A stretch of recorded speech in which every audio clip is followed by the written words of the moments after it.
Жаштар айтат, ийгиликке жетпейм, жакшылыкка жетпейм, бир жакшы жашоого жетпейм. Ийгилик дей берет, өз ийгилик эмне?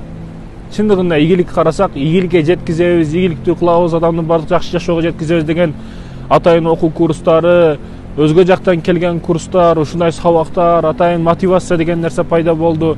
Биздин учурубузда мисалы мотивация жок эле. Мотивация деген кече 2015 жылдын тегереги интернет көтөрүлгөндө эле көтөрүлүп пайда болгон долбол десек дагы болот, бир түшүнчө десек дагы туура болот. Ушул нерсе пайда болду да. Негизи жок эле мурда. Чындыгында чыныгы мотивация деп, баягы чыныгы дух деп, чыныгы күч деп аркадан бере турган, күчтөй турган болсок, бул ата-эненин дуасы, ата-эненин көзгө карап сиздин ийгилигиңизди күтүп жатканы. Ийгилик дегенде эле не деген учурда ийгилик бул жакшылык. Чындыгында жакшылык. Жакшы иштин оң жыйынтык менен бүткөнү бул ийгилик болуп эсептелет, урматтуу мусулман тууганым. Ал макул бизнесте болсун, ал макул окууда болсун, ал макул колледжде жакшы окуганың болсун. Айтор оң жак менен жакшы иштин оң жыйынтык берүүсү бул ийгилик болуп эсептелет. Ийгиликке жетпейм, ийгиликке жетпей калдым, жакшылыкка жетпей калдым деп өтө көп арзанат, өтө көп өзүнөн кемчилик издейт. Бирок чындыгында бир нерсеге жетүү үчүн чоң курманчылык керек. Чоң мээнет керек. Жөндөн жөн бекер эч нерсе болуп калбайт да. Болуп калса дагы ал нерсе сага балким түйшүк алып келиши дагы толук түрдө мүмкүн. Ошондуктан мээнетиң менен жеткен нерсе кадырлуу, сыйлуу, урматтуу болот. Албетте, ийгиликке жетип бир бул мындай кылып жакшылыкка жетти же мындай кылып байып кетти десек, анын историясын, тарыхын карасак, чоң эмгектери турат, чоң окуулары турат, чоң кыйынчылыктары турат. Дерлик, кайсыл бир адам жакшылыкка жетпесин, ийгиликке жетпесин, анын артында кыйынчылыктары, такшалуулар турат. Башка жол калтырбаган, бир гана ушуну кыласың, башка жол жок, башка көрсөткүч жок деген ошол көрсөткүч барактары гана турат да. Башка өлкөлөрдө мисалы бир кичинекей жумушуңуз чыгып калса, кафеде мисалы хатым кылып, Куран окутуп, элдерди чакырып, дуалайын десеңиз, эт кесиш керек болуп калат. Этке бир адам чала сал сайттан, этке атайын кескен профессионал адам келип кесип берет. Бир кичинекей жумушуңуз, шкафтын бир буйкасы бошоп кетти, ошону катырыш керек. Ошого дагы бир күчтүү адам келет, ошол чалганыңыз менен. Ошондой атайын немеде иштеген балдар бар. Ушул нерсе мурда бизге досум айткан болчу, Кыргызстанга алып келели, ушул ишти кылайлы деп. Бирок мен ага жок деп жообун бергенмин. Себеби ошол күчтүү профессионал кадрлар бардык жаатта жетишсиз да биздечи. Ар бир жада калса бир кесиптин күчтүүлөрүн табыш кыйын, тапсак дагы башка жерде, башка өлкөдө иштеп атат да алар. Ал үчүн, ал сайт иштеш үчүн бардык нерсенин профессионалдары, күчтүүлөрү болуш керек. Анан ошого жараша шартты дагы, шансты дагы бардык жолдорун түзүш керек. Бул айтор кыйын иш. Мындан айтайын дегеним бул эмне?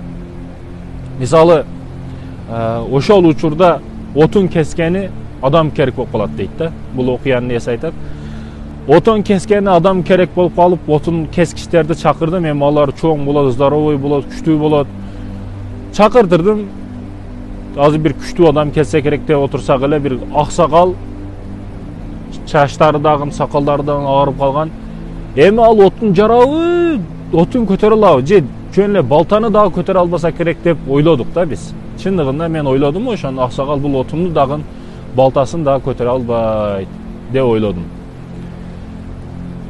Бирок отундарды көрсөттүк, мына деп аксакал отундарды көрсөткөн отундарды бардыгын бир удар менен бардыгын жарды дейт. Эч кайсы отунду эки кайталоо менен жарган жок. Бардыгын бир кайталоо менен гана жарып койду дейт. Ошондо мен таң калып, бул аксакал кантип жарды, кандай мунун хикматы, кандай сыры бар деп аксакалга жакындап сырын сурадым. Ата, бул мына сиздин иштеген акыңыз, акчаңыз. Бирок мага айтсаңыз, сиз кантип отундарды жардыңыз? Кантип бул бардык отундарды бир кайталоодо жарып койдуңуз? Бул хикматы, сыры эмнеде? Дедим. Аксакал жооп беретинде менин жылдык токтогон, өмүр бою топтогон нерсемди сен бекерге билип алайын деп атасыңбы? Анын да акысы бар дейт. Жигит дагы макул, анда мен сізге 2 есе ақша төлеп берем, айтыңыз дейді. 2 есе ақшасын төлейді, андан кейін баяғы ақсақал сен қылған ишіңді сүйішің керек. Сүйгөнүңдү ойлойсуң, жатсаң дагы, турсаң дагы, бассаң дагы ал сени менен жашагандай сезилет. Даракты көрсөң дагы, даракта дагы ал көрүнөт. Чаканы карасаң, чаканын ичинде дагы, суунун ичинен дагы ал чыгып келет. Жерди карасаң, жерден дагы ошонун өңү көрүнөт. Айтор, аны сүйгөнүң үчүн ал түшүңдө дагы, оңуңда дагы бардык учурда аны менен чогуу жашайсың дейт да. Айтайын дегеним, мен отундарды түшүмдө дагы көрүп чыгамын. Кандай жарылат, кантип жарам деп түштөрүмдү дагы отундарды жарып чыгамын. Сен дагы ошондой бол. Bir işingni кылган учурда өтө дыккаттуу, бардык оюңду ошол нерсеге бер, көз карашыңды бер, күч аракетиңди бер ошого. Ошондо сен бир ийгиликке жетесиң, жакшылыкка жетесиң дейт да. Чындыгында биз эмнеге аракет кылбайлы жашоодо, бизнесте болсун, окууда болсун, ошол менен чындыгында чогуу жашашыбыз керек, аракет кылышыбыз керек ошол нерсеге. Оңубузда дагы, солубузда дагы, түзүбүздө дагы бардык учурда ошол менен жашашка аракет кылышыбыз керек. Бирөөнү мисалы сүйөм деш үчүн же жакшы көрөм деш өтө оңой да. Бирок жакшы көргөндөн кийин аны сүйгөндөн кийин аны кубанычына шерик болуп, кайгысына шерик болуп, чындап ал менен жашаш керек. Жашоо деген ошол нерсе эле эмес, сүйүнүчүнө да, кубанычына бардык учурда шерик болушубуз толук керек. Бирөөнү жакшы көрөм деп айтып коюш оңой, сүйөмүн деп айтып коюш оңой, бирок ал менен чогуу жашаш кыйын. Ийгиликтүү болосуздар деп үмүттөнөмүн, Кудай кааласа. Себеби ар бир адам аракетине жараша сөзсүз түрдө алат бул жашоодо. Себеби бисмилла деп жолго чыга берсек, алыска сапардагы адамдарыбыз Аллах Таала баары берет да. Чындыгында берет. Жыйынтык кантип бербей койсун. Ал шайтан 1 секундта дүйнөнү айланып чыгат да. Ал шайтан Кудайга душман болгон шайтан. Биз сүйүктүү Кудайга дос болуп, Кудайдын сүйүктүү пенделери болуп туруп, кантип мүмкүн эмес нерселерди кылышыбыз мүмкүн эмес. Албетте мүмкүн. Ал үчүн өзүбүз аракет кылышыбыз керек толук түрдө. Урматтуу мекендештерим. Бизге шамга дагы учур убакыт, Сами дагы зеригип калды окшойт. Токтотот окшойбуз эми. Шамга дагы убакыт болуп калды.